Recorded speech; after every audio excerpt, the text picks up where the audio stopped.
Hello, हम class 7th के chapter 4 heat उसकी बैक एक्सरसाइज डिस्कस कर रहे हैं।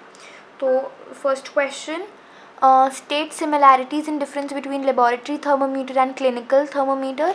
ये सारी वैसे तो ऊपर मेंशन है, I am just telling you कि क्या लिख सकते हैं। सिमिलैरिटीज़ के अंदर वी कैन राइट कि दोनों ग्लास से बने होते हैं, they have long narrow tube, ठीक है। दोनों के एंड पे देयर इज़ अ बल्ब, और हम बोल सकते हैं कि बल्ब जो है इट हैज़ मर्करी दोनों के अंदर, और हम बोल सकते हैं कि हम उसमें सेल्सियस स्केल के अंदर मेजर करते हैं, और ये सब सिमिलैरिटीज़ हैं। तो और डिफरेंसेस क्या हैं? Differences can be the temperature range.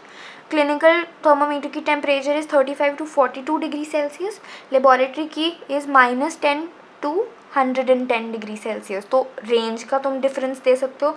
Then you can tell कि जो लेबॉरेटरी थर्मोमीटर है it is used for the measure it is use to measure the temperature, laboratory temperature जो भी है हम उनको मेजर करते हैं।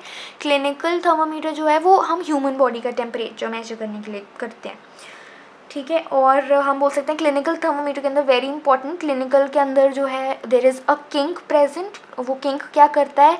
It does not allow the level of mercury to fall back, जबकि लेबॉरेटरी थर्मोमीटर्स में there is no kink present. तो ये लिख सकते हैं, give 2 examples of conductor and insulators of heat. तुम कोई एग्जाम्पल दे सकते हो कंडक्टर में, you can say iron, copper, aluminium. 2 example देना है। Insulator is wood, heat, sorry heat, would, plastic, air, water, ये सब आर इंसुलेटर्स। तो ये कोई इनमें से कोई 2 you can write. Fill in the blanks. The hotness of an object is determined by its dash, so it's determined by its temperature। तुम्हें कैसे पता लगेगा कि ये एक ऊपर जो हम स्टार्ट देखते हैं, ये इसका आंसर इस चैप्टर के बिल्कुल स्टार्टिंग में, कि हमें कैसे पता लगता है कोई ऑब्जेक्ट कितना गर्म है कितना गर्म नहीं है। तो हमें पता लगता है जब हम उसका टेम्परेचर डिटरमाइन करते हैं। Next is temperature of boiling water can not be measured by a dash thermometer, a clinical thermometer. Why? क्योंकि क्लिनिकल थर्मोमीटर वो ह्यूमन बॉडी का टेम्परेचर मेजर करता है, ठीक है। It can not be measured by a clinical, और अगर यहाँ पे लिखा होता it can be measured by only a laboratory thermometer, ऐसे हम लिख सकते हैं। बट फॉर यहाँ पे क्वेश्चन 3 का आंसर बी में you will write clinical thermometer. C part temperature is measured in degree Celsius. Next है डी पार्ट। D part में no medium is required for transfer of heat by the process of radiation. A cool steel spoon is dipped in a hot cup of milk. It transfers heat to its other end by the process of conduction. Next है F, clothes of dash colour absorb heat better than the clothes of light colour. तो clothes of dark colours या darker shade of colours, dark colours, ठीक है। Question number 4, match the following. Land breeze blows during, इसका answer है D part night, रात को land breeze करती है, ठीक है। फर्स्ट का D. Sea breeze blows during day. Dark coloured clothes are preferred during winter. Light coloured clothes are preferred during summer. तो ये कैसे होगा? 1 D, second C, third B and fourth A, ठीक है। लैंड ब्रीज रात को, sea breeze day, dark coloured clothes in winter, light coloured in summer.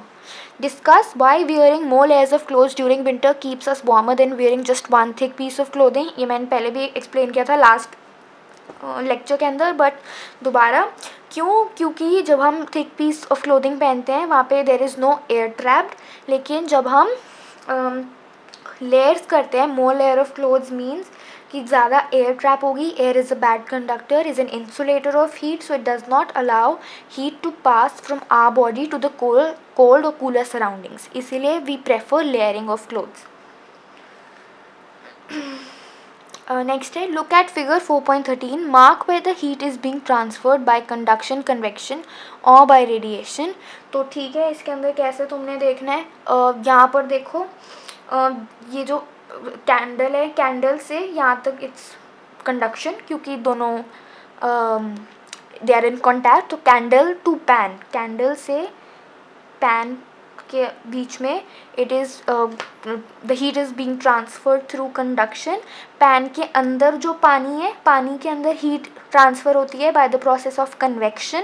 ये हमने ऊपर एक्टिविटी में भी देखा था. और जब ये पैन गर्म हो जाएगा तो पैन के साइड से फ्रॉम पैन टू एयर और to surroundings by the process of radiation.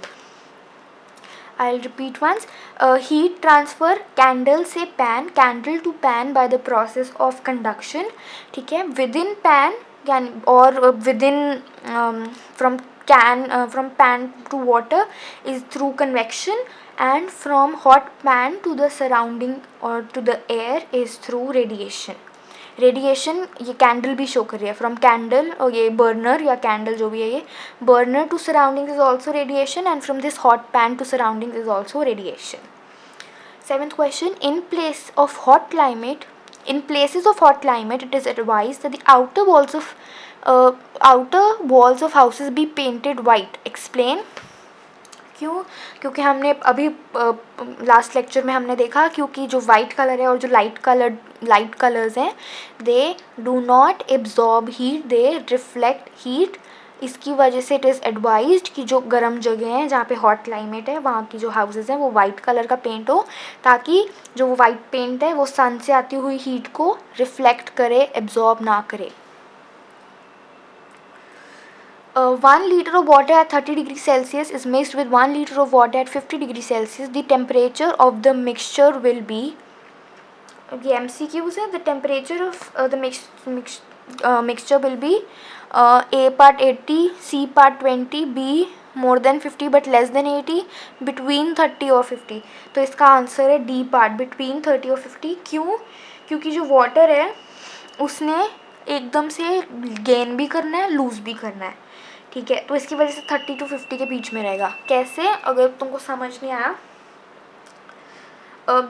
जब तुमने 30 डिग्री सेल्सियस का पानी लिया है, 50 डिग्री सेल्सियस का पानी लिया और तुमने मिक्स कर दिया उसको, तो जो गर्म पानी है वो हीट लूज़ करेगा और ठंडा पानी हीट गेन करेगा. तो it will remain between 30 to 50. Next question. An iron ball at 40 degree Celsius. वैसे जो ये दिस क्वेश्चन 8th क्वेश्चन ये इम्पॉर्टेंट है. ये इसका आंसर है D part. It will remain between 30 to 50 degree Celsius, क्योंकि एक टाइम पे पानी, गर्म पानी सराउंडिंग्स में जाएगा, ठंडा होएगा, और जो ठंडा पानी है वो गर्म होगा. इसकी वजह से वो 80 डिग्री नहीं हो सकता है. हीट हम ऐसे प्लस माइनस करके नहीं हीट को समझ सकते. It's between 30 to 50 degree Celsius. An iron ball at 40 degree Celsius is dropped in a mug containing water at 40 degree Celsius. The heat flow from iron ball to water, not flow from iron ball to water or from water to iron ball. Flow from water to iron ball increase the temperature of both. Question is, an iron ball at 40 degree Celsius is dropped in a mug containing water at 40 degree Celsius. The answer is B part. कोई का कहीं से flow नहीं होने वाला है. ठीक है. वाई? क्योंकि हमने ऊपर वाले एग्जाम्पल में देखा, एक जगह ऊपर वाले क्वेश्चन में यहाँ पे 30 और 50 है. There is a difference. 50 वाला यहाँ पे हीट गेन लूज़ कर देगा 30 पे, और 30 वाला हीट गेन कर देगा 50 पे. तो यानी 30 से ज़्यादा होएगा लेकिन 50 से कम होगा. दैट्स वाई हम बोलते हैं इट्स बिटवीन 30 to 50. यहाँ पे क्या है, बॉल भी 40 डिग्री सेल्सियस पे है, जो पानी है वो भी 40 डिग्री सेल्सियस पे है, तो कुछ फ्लो नहीं होएगा हीट का. हमने बोला हीट का flow is from hotter end to, मतलब hotter place to colder place. ठीक है. या तो हम क्या बोलेंगे, थ्रू कंडक्शन. तो इसमें ये तो दोनों बिल्कुल सेम है उनका. तो दोनों का ही जो हीट का क्या बोलते हैं, टेम्परेचर जो है डिग्री सेल्सियस, टेम्परेचर जो है दोनों का सेम है. So there will be no flow. तो ना तो पानी आयरन बॉल से पानी की तरफ जाएगा, ना ही पानी से आयरन बॉल की तरफ जाएगा. There will be no flow of heat. Next question. A wooden spoon is dipped in a cup of ice cream. Its other end becomes cold by the process of conduction, becomes cooled by the process of convection, becomes cold by the process of radiation, does not become cold. Answer is it does not become cold. Why? Because wood is a insulator, is an insulator of heat. Stainless steel pans are usually provided with copper bottoms. The reason for this could be copper bottom makes the pan more durable. Such pans appear colorful. Copper is a better conductor of heat. Copper is easier to clean. So answer is C part. Copper is a better conductor of heat than the stainless steel. So C part is का answer है 11th का. 10th का answer was D part, does not become cold. 9th B. And for 8th it's not A, it's D part. A नहीं है ये तो ऐसे किया हुआ, it's D part.